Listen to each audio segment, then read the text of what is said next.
Aba, ha, ang oras na. Pasado 7:00 na pala ng gabi.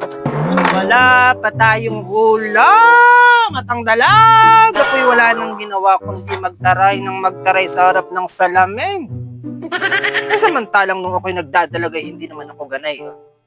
Taray itong si Princess, aba. Hindi man lang matulungan si nanay sa pagluluto ng ulam. Inamang bata ito. Nanay, lagi mo na lang ako pinakikialman sa aking pagpapaganda. Ayoko may mana lang sa iyo. Kaya ako'y nagpapagandang maigi, nanay. Aba, nanay.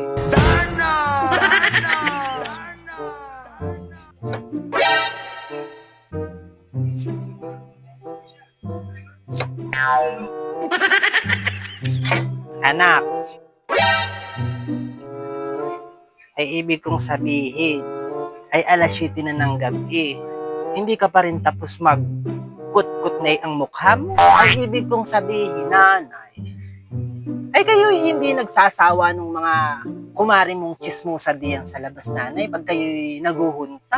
Ang anak ko talaga'y dalaga, nanay. At wala nang ginawa kundi magkot-kot ng kanyang mukha. Aba, taray na taray, manang-mana sa nanay, maganda. Ay ibig kong sabihin, nanay, ay kayo hindi nagsasawa ng mga kumari mong chismosa diyan sa labas, nanay, pag kayo'y naguhunta. Ay oo, ganayon talaga kaming magkukumari at ganayon kami magchismisan pag kami nasa labas, pag kami nagpuni yung mga kumarites ko diyan sa labas.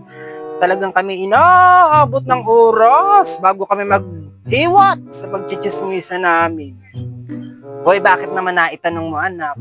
Aba, ay halos inaabot naman kayo ng ilang oras bago kayo maghiwat pag chichismisa ng mga kumarites mo diyan na sina Aling Susan, si Aling Biling, si Aling Tuna, nanay. Ba, ay lagi na lang kayong ganayong magchismisa ng mga kumari mo. At halos hindi na kayo nagluluboy, nanay. Para kayong mga ibon na ganay-un ang ganay-un dun sa labos. Tapos isa pa, nanay, lagi ko man din naririnig sa iyo, sabi mo kay Aling Susan, aba ha, Susan, malapit na ang Pasko, kailangan mag-asawa ka na, at nang bulaklak mo'y madiligan. Ano ba bang ibig sabihin ng bulaklak na madidiligan? Ba't laging pinag-aasawa mo? Ay di ibig sabihin, nanay, mag-aasawa na din ako ngayong Paskohan para ang bulaklak ko ay madiligan din. Ganay yung baga, nanay? Aba ho, anak. Hindi aring hindi aring sasabihin mo agad-agad ikaw ay mag-aasawa na. Ikaw na may batang-bata pa, ikaw ay 11 anyos pa. Hindi ka pa nga nire-reglay. Aba, ang anak ko'y talagang inamang taray.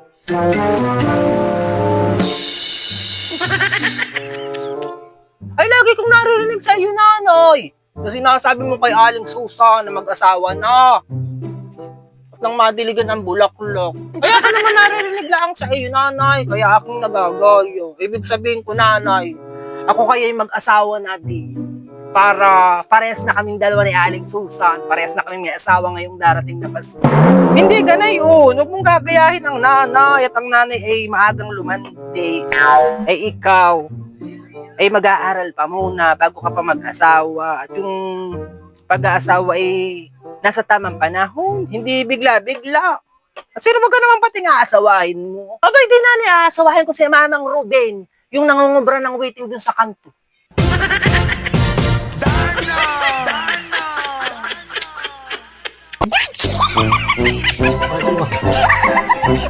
Sorry.